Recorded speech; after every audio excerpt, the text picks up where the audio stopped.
Good day, everyone. Welcome to this session, our very last GenWealth session for 2023.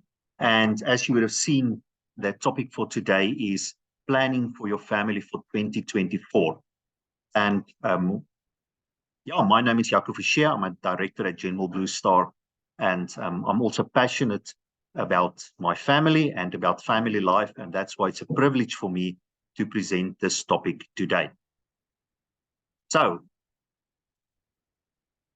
what am I going to talk about? I'm firstly going to talk about why family well-being is so important, and then giving you some guidelines on financial fitness, and then festive family fun, sharing some ideas there, and lastly, just ending off with why a flourishing family life is important and is attainable. So, let's just first talk about why fulfilling family well-being is so important. And there's been a lot of research all over the globe on this matter. The first one is that we can see that strong family support and positive impact an individual's mental health. So it has an impact on our mental health and how we cope with stress and all these sort of things. And then we can also see that families that engage in regular physical activities and maintain a healthy lifestyle together have lower rates of chronic disease and obesity. We can also see that where families are involved and support the children, there's better educational success.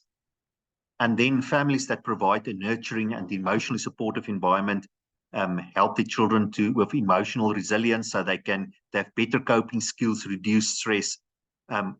There's just so many benefits. And then it also helps if we have a good family culture to help our children develop social skills, empathy, and a sense of belonging. Then some good news, if you want to be along for a while for your children, studies have suggested that individuals with strong family and social connections tend to live longer. We also see that with our children, with adolescents, where there's positive family, is less risky behaviors like substance abuse, etc.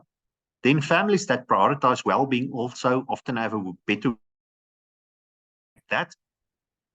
There's better communication skills, and then, sure, this is almost too good to be true, but families that prioritize family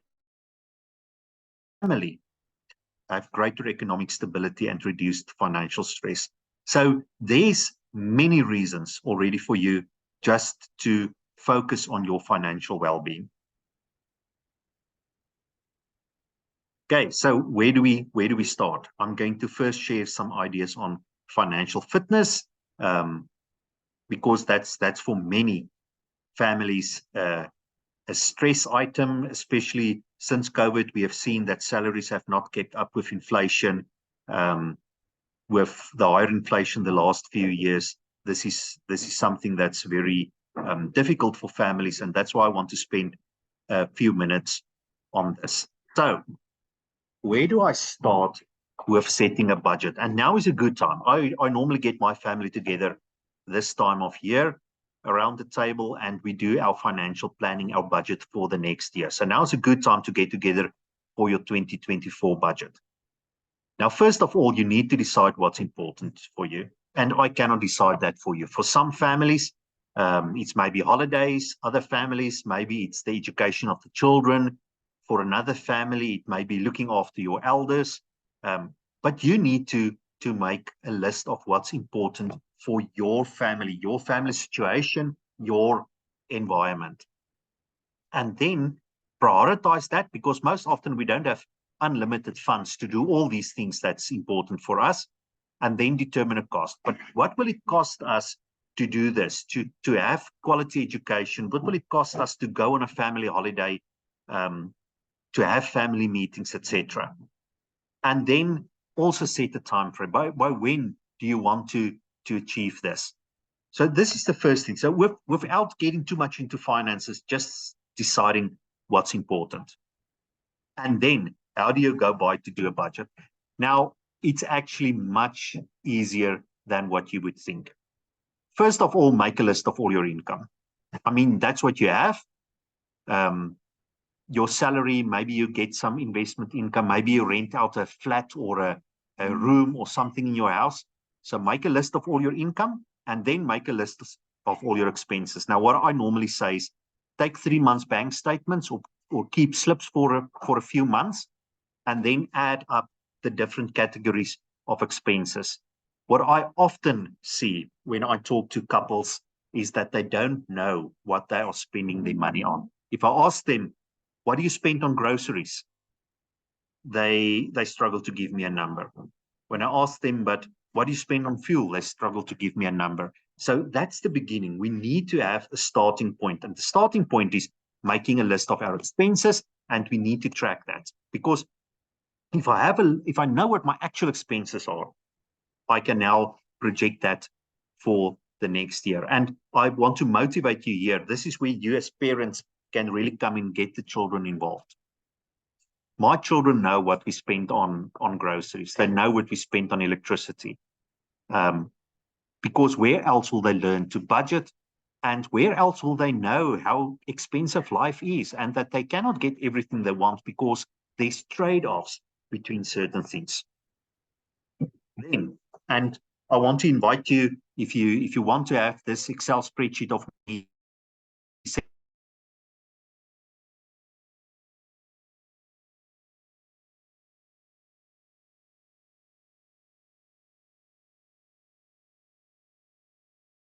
December. And you will see I like to do it for 12 months because some months I might get a salary increase and I put that into my budget. And some months I may get a bonus. So I put that into my budget. And maybe we go on holiday like our couple year in June, and I put that specific things in my budget.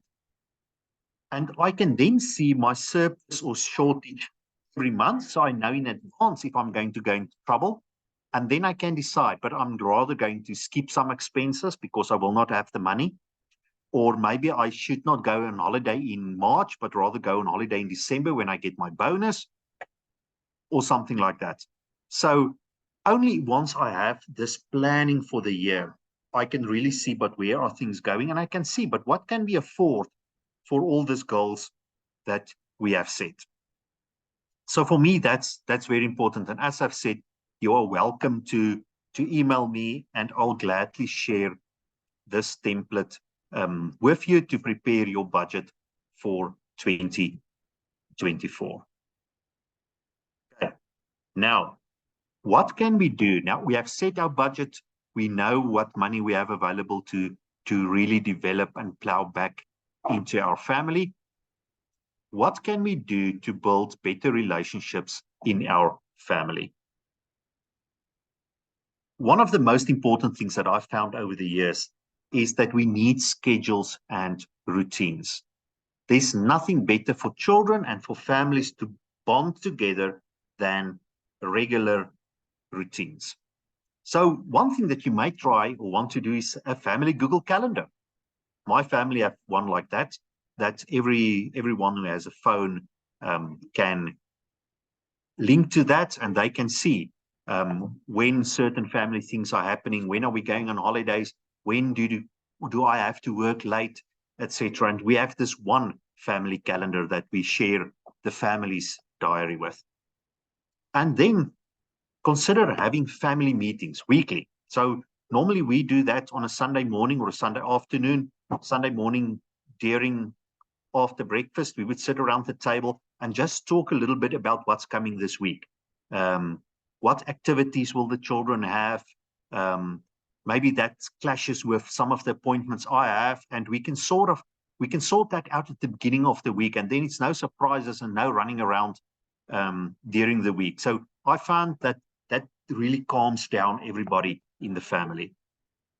And then you will see, if you look at the literature, have one meal as a family together per day. And that can be any one of the meals, not in front of the TV. So in our family, because we have different schedules, we have smaller children and older children, we do breakfast as a family together.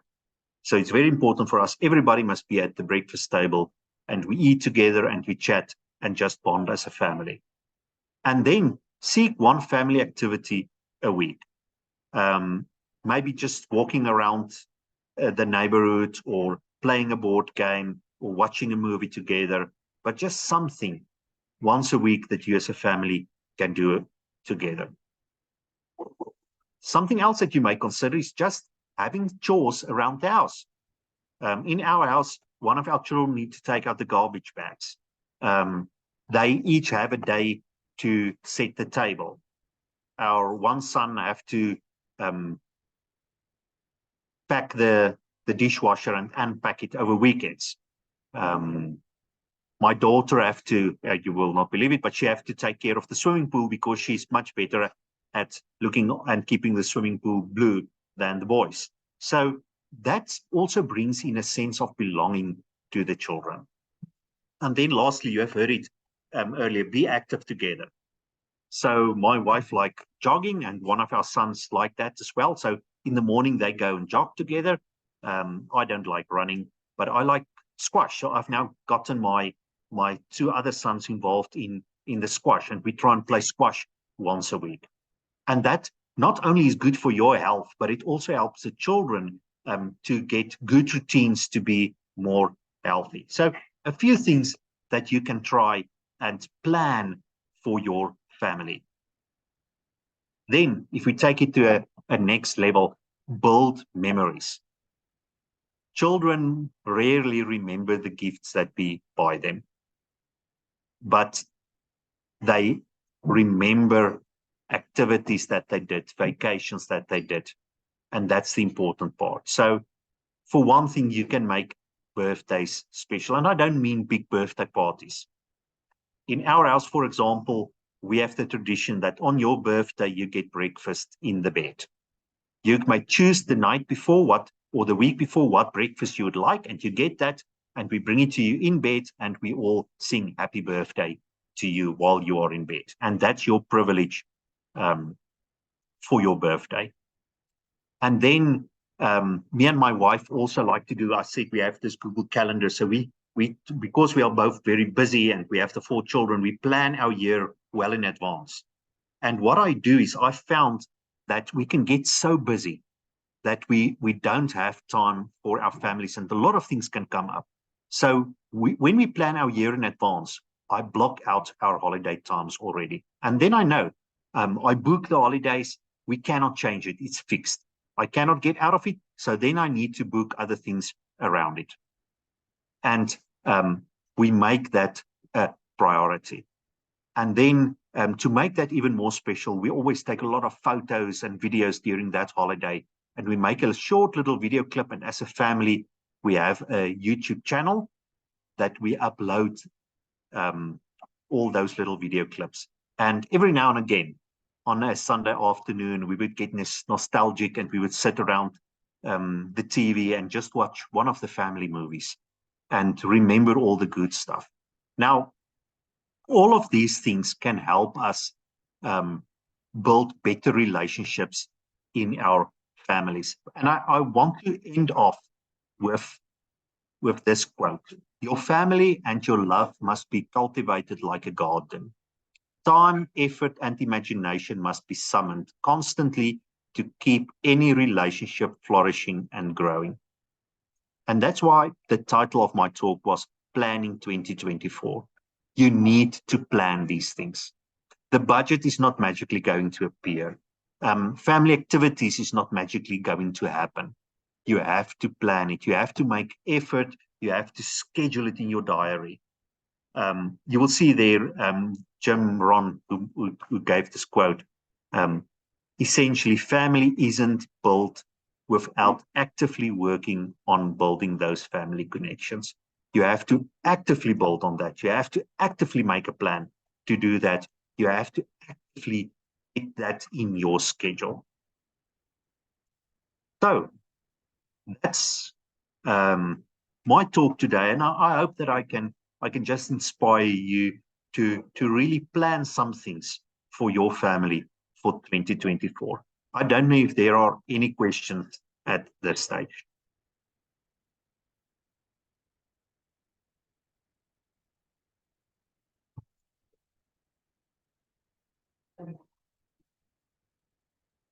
Okay, ladies and gentlemen, if there are no questions, I want to wish you a blessed holiday, Merry Christmas, and a very prosperous New Year, because we will now only see you again in 2024. Go well, and thank you for joining us today and for every time you joined us in the past year. Have a great day.